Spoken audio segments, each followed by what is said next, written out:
life of Saturn.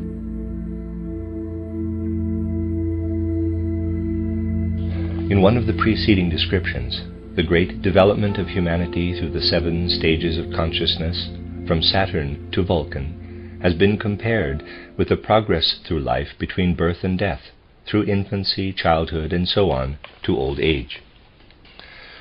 One can extend this comparison further, as among contemporary humanity, men of different ages do not only follow upon one another, but also exist side by side. So it is with the development of the stages of consciousness. The aged man, the mature man, or the mature woman, the youth, travel through life side by side. Thus the ancestors of man existed on Saturn, not only as beings with a dull Saturn consciousness, but also along with these as beings which had already developed the higher stages of consciousness. When the Saturn development began, there already existed natures with sun consciousness, others with image consciousness, moon consciousness, those with a consciousness similar to the present consciousness of man, then a 4th kind with self-conscious, psychic image consciousness, a 5th with self-conscious, supra-psychic object consciousness, and a 6th with creative, spiritual consciousness. This does not exhaust the series of beings. After the Vulcan stage, man will develop yet further and will ascend to still higher levels of consciousness. As the external eye looks into misty gray distances, so the inner eye of the seer looks upon 5 more forms of consciousness, as far off as distant spirits, of which a description, however, is quite impossible. In all, one can speak of 12 stages of consciousness. The Saturn man was surrounded by 11 other kinds of beings. The 4 highest had had their tasks on levels of development which preceded the life of Saturn. When this life began, they had already arrived at such a high stage of development that their further existence took place in worlds which lie beyond the realms of man. Therefore we cannot and need not speak of them here. The other kinds of beings, however, 7 of them in addition to the Saturn man, are all concerned in the human development. In this they act as creative powers, performing their services in a way which will be described in the following pages.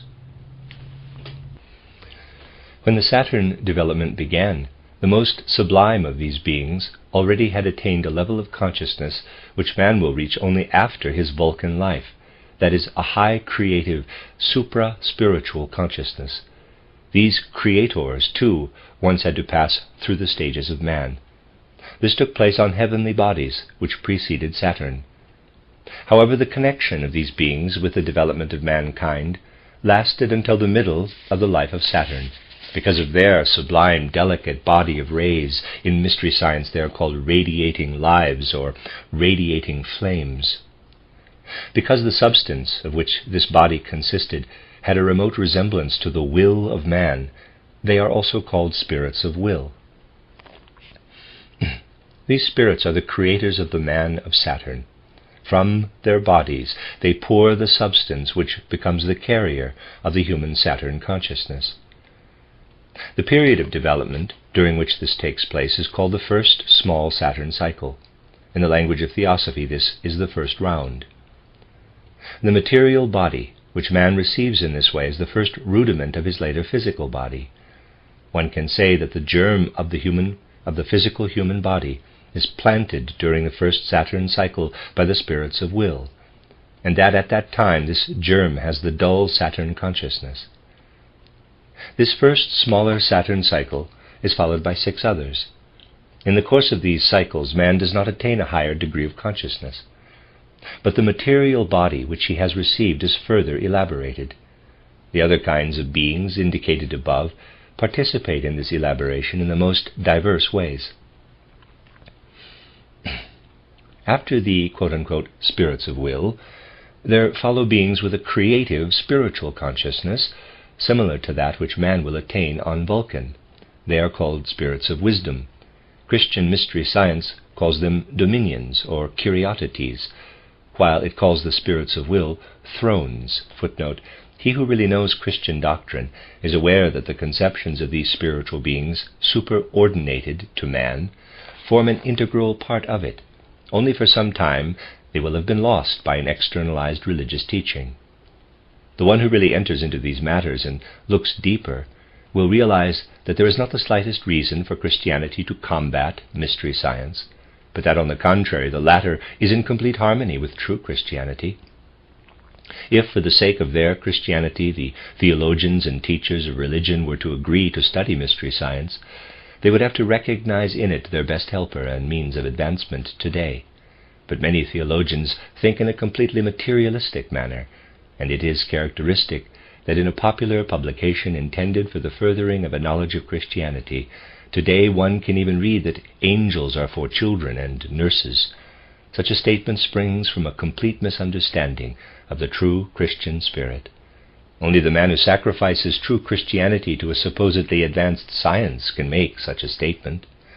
But the time will come when a higher science will go beyond the childishness of such utterances to matters of real importance. End of footnote. During the second cycle of Saturn, they advance their own development to some extent, and at the same time work on the human body in such a way that a wise arrangement, a rational structure is implanted in it. I believe this is concerning the spirits of wisdom. To be more exact, their work on man already begins shortly after the middle of the first cycle and is completed in about the middle of the second. The third kind of spirits, with the self-conscious, supra-psychic object consciousness, is called spirits of motion or of activity. In Christian mystery science they are called principalities, dunamis. In theosophic literature the expression mahat is to be found for them. From the middle of the second Saturn cycle onward, they combine with the progress of their own development the further elaboration of the human material body, in which they implant the capacity of movement and of forceful activity. This task comes to a conclusion around the middle of the third Saturn cycle. After this point, the work of the fourth kind of beings, the so-called spirits of form, begins. They have a self-conscious image consciousness, or psychic consciousness. Christian esoteric teaching names them powers, exousiae. Through their work, the human material body, which previously was a kind of mobile cloud, receives a bounded plastic form. This activity of the spirits of form is completed around the middle of the fourth Saturn cycle. Then follows the activity of the spirits of darkness, which are also called spirits of personality or of selfhood, egoism. At this stage, they have a consciousness similar to the present human earthly consciousness. They inhabit the formed human material body as souls, in a way similar to that in which the human soul inhabits its body today.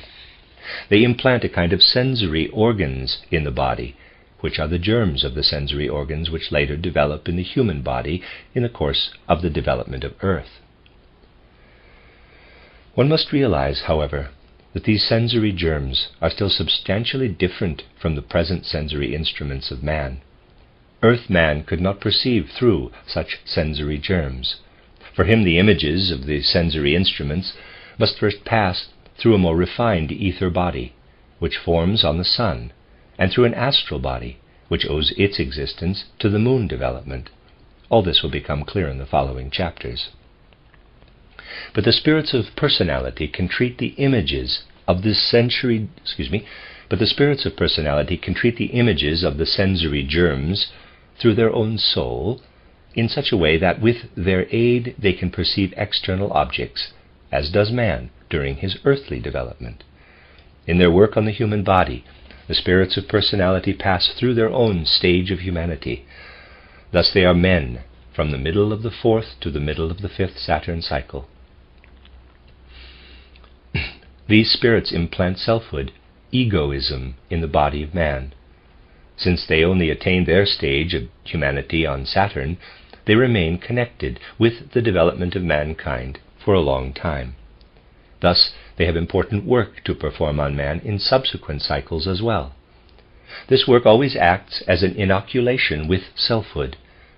The degenerations of selfhood into selfishness must be ascribed to their activity, while on the other hand they are the originators of all of man's independence. Without them, man would never have become a self-enclosed entity, a personality.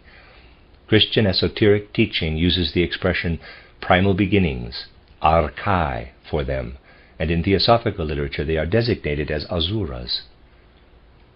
The work of these spirits is succeeded around the middle of the fifth Saturn cycle by that of the sons of fire, who at this stage still have a dull image consciousness similar to the moon consciousness of man.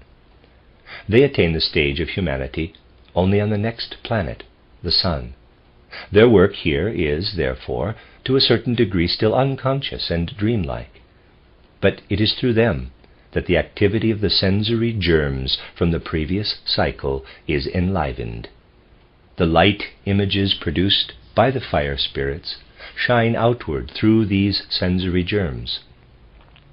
The ancestor of man is thereby elevated to a kind of shining entity.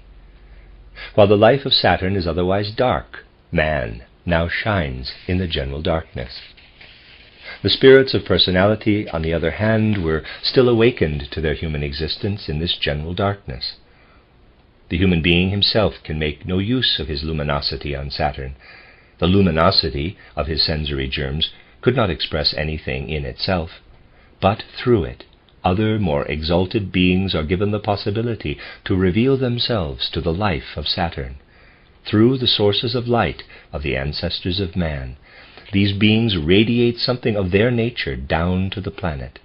These are exalted beings from among those four ranks of which it has been said above that they have grown beyond all connection with human existence in their development.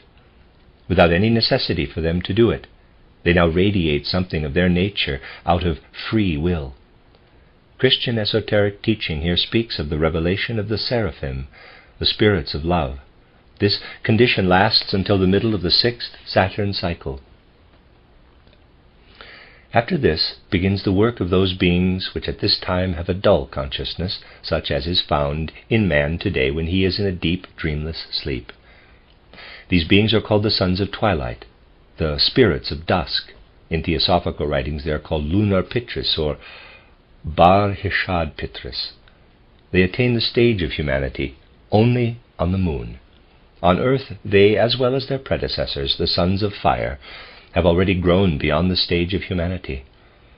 On earth they are higher beings which Christian esoteric teaching calls angels, angeloi, while for the sons of fire it uses the expression archangels, archangeloi.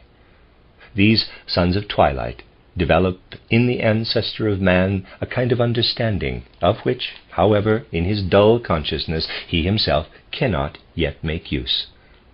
Through this understanding, exalted entities now again reveal themselves, as previously the seraphim did through the sensory germs. Through the human bodies, understanding is now poured out over the planet by those spirits whom Christian esoteric teaching calls cherubim. Around the middle of the seventh Saturn cycle, a new activity begins. Man has now reached the point where he can work unconsciously on his own material body.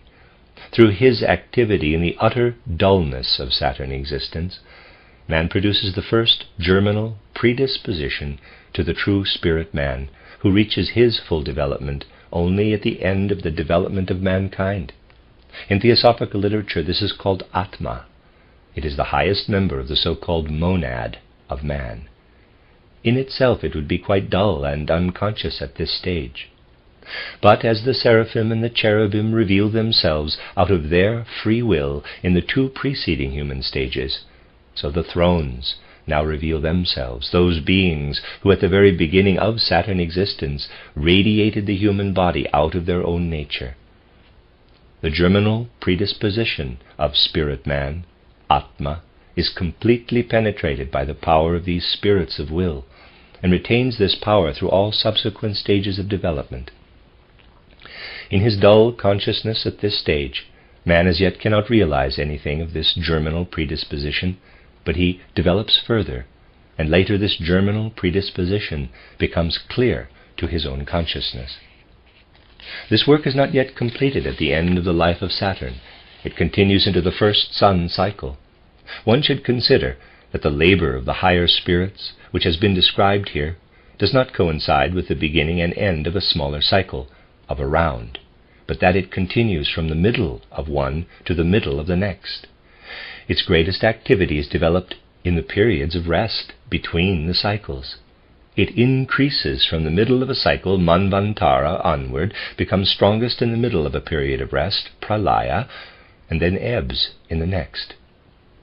It has already been mentioned in the preceding chapters that life by no means ceases during the periods of rest. From the above it also becomes apparent in what sense Christian esoteric science says that in the beginning of time the seraphim, cherubim, and thrones first revealed themselves. With this, the course of Saturn has been followed to the time where its life develops through a period of rest into that of the Sun. Of this we shall speak in the following discussions. For the sake of greater clarity, here we shall give a summary of the facts of development of the first planet. 1. This planet is the one on which the dullest human consciousness develops, a deep trance consciousness. Together with this, the first rudiment of the physical human body develops. 2. This development passes through 7 subsidiary stages, smaller cycles or rounds. At each of these stages, higher spirits begin their work on the development of the human body, namely in the first cycle, the spirits of will, thrones; second cycle, the spirits of wisdom, dominions; third cycle, the spirits of motion, principalities; fourth cycle, the spirits of form, powers; fifth cycle, the spirits of personality, primal beginnings; sixth cycle, the spirits of the sons of fire, archangels; seventh cycle, the spirits of the sons of twilight, angels. 3. In the fourth cycle, the spirits of personality raise themselves to the stage of humanity. 4. From the fifth cycle onward, the seraphim reveal themselves. 5. From the sixth cycle onward, the cherubim reveal themselves. 6. From the seventh cycle onward, the thrones, the true creators of man, reveal themselves. 7. Through the latter revelation, there develops in the seventh cycle of the first planet the predisposition to the spiritual man, to Atma.